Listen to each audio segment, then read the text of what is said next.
আসসালামু আলাইকুম। সানওয়েব ইলেকট্রনিক্সের পক্ষ থেকে আপনাদের সকলকে জানাচ্ছি আন্তরিক শুভেচ্ছা অভিনন্দন। তো এই মুহূর্তে আমার সামনে যে দেখতে পাচ্ছেন এটি হচ্ছে রহিম আফরোজ কোম্পানির পাওয়ার প্যাকের 900V আইপিএস। তো এই আইপিএসটা আমার কাছে সার্ভিসিংয়ের জন্য আসছিল। তো এই আইপিএসের মধ্যে এই সার্কিট বোর্ডটি ছিল।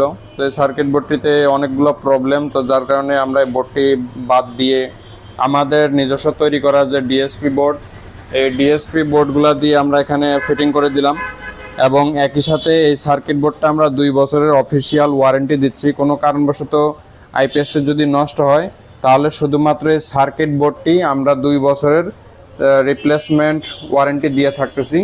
এছাড়া যদি ট্রান্সফরমারটি পুড়ে যায় এটির দায়ভার আমরা নেব না, কারণ এখানে অ্যালুমিনিয়াম তারের ট্রান্সফরমার।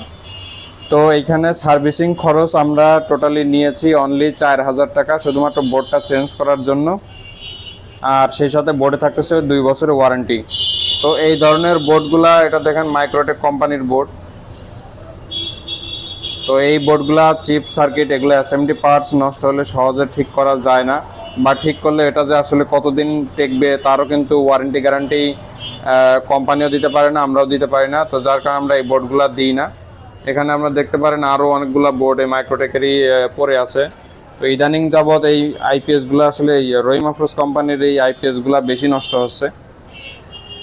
তো এই আইপিএসটি আমার কাছে পাঠাইছিল মতিয়ার ভাই। তো ভাইয়ের জন্য বলল যাতে 600 ওয়াট কাজ করে সেভাবে জিনিসটা করে দিতে।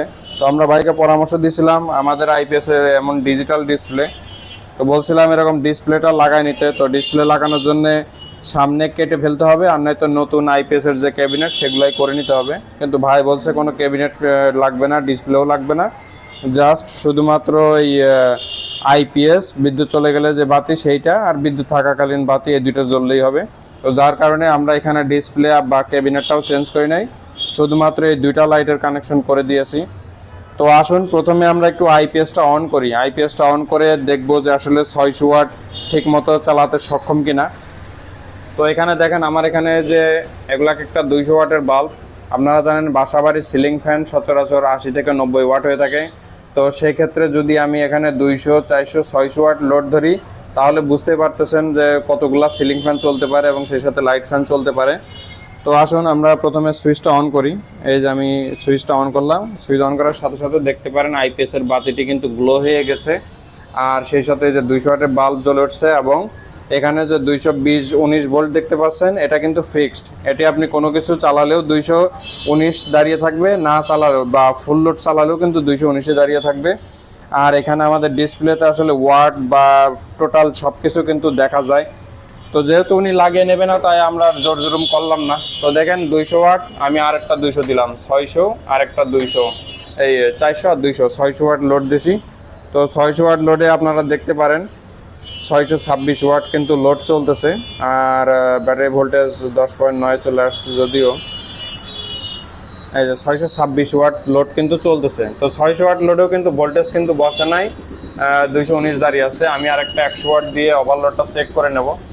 এই যে একটা 100 ওয়াট দিয়ে দিলাম, এই যে অলরেডি কিন্তু ওভারলোড হয়ে গেছে। তো এই যাই হোক, এবার আমি বিদ্যুতের সংযোগটা দিয়ে দিই। তো ওভারলোড এই কিছুক্ষণের মধ্যে এমনিই ছেড়ে দেবে। তো তারপরেও আমি এই যে অলরেডি ছেড়ে দিয়েছে। তো এই দেখেন এবার আমি এই যে বিদ্যুতের সংযোগটা দিয়ে দিলাম। বিদ্যুৎ সংযোগ দেওয়ার পর এবার আমি দেখবো, এখানে আমরা চার্জিংয়ের এলইডি কানেকশন করি নাই। তো দেখবো যে কত অ্যাম্পিয়ারের চার্জ হচ্ছে। তো এখানে আপনারা দেখতে পারেন ফিক্সড 12 অ্যাম্পিয়ারে কিন্তু চার্জ হবে। যেহেতু অ্যালুমিনিয়াম ট্রান্সফরমার আর 200 অ্যাম্পিয়ার ব্যাটারি, তাই চার্জিং অ্যাম্পিয়ার 12 রাখাটা বাধ্যতামূলক। তো ফাইনালি আমাদের মেশিনটা কমপ্লিট হয়ে গেছে। যাদের এই ধরনের বাসায় আইপিএস আছে, নষ্ট হয়ে পড়ে আছে, সার্ভিস করাতে পারতেছেন না, তারা কিন্তু 4000-4500 টাকা বা সর্বোচ্চ গেলে 5000 টাকার মধ্যে কিন্তু সার্ভিস করিয়ে নিতে পারবেন। আর যেমনটি বললাম বোর্ডে 2 বছরের ওয়ারেন্টি থাকতেছে। আর সেই সাথে আপনারা কাজের কোয়ালিটি দেখতে পারেন কতটা সুন্দরভাবে কাজ করে দেওয়া হয়েছে। তো আসলে রোজা রমজানের মাস, কাজে আসলে গুছিয়ে ওঠা খুব কষ্ট। তো তারপরেও চেষ্টা করতেছি যতগুলো কাজ আছে দ্রুত সব শেষ করে দেওয়ার। আর যারা অলরেডি ইতিমধ্যে আমার কাছে আইপিএস অর্ডার দিয়েছেন তাদেরকে অসংখ্য অসংখ্য ধন্যবাদ। আমাকে ঈদের পরবর্তী 2-3 দিন সময় দেওয়ার জন্যে। তো এই যে গতকালকে আমি একটা ভিডিও দিয়েছিলাম, ওই যে ওই আইপিএসটা আমি চেক করছিলাম, আর এখানে 4-5টা আইপিএস রেডি করা রয়েছে, এগুলো ঈদের পরে সব বুকিং হবে। আর এটা এখন সার্ভিস করে এটা পাঠিয়ে দেবো। আর একটা সার্ভিসিং রয়েছে, এটা এখন একটু পরে সার্ভিস করব। আর এটাও সার্ভিসিং করা হয়ে গেছে, এটা কাস্টমারের ডেলিভারি দিয়ে দেবো।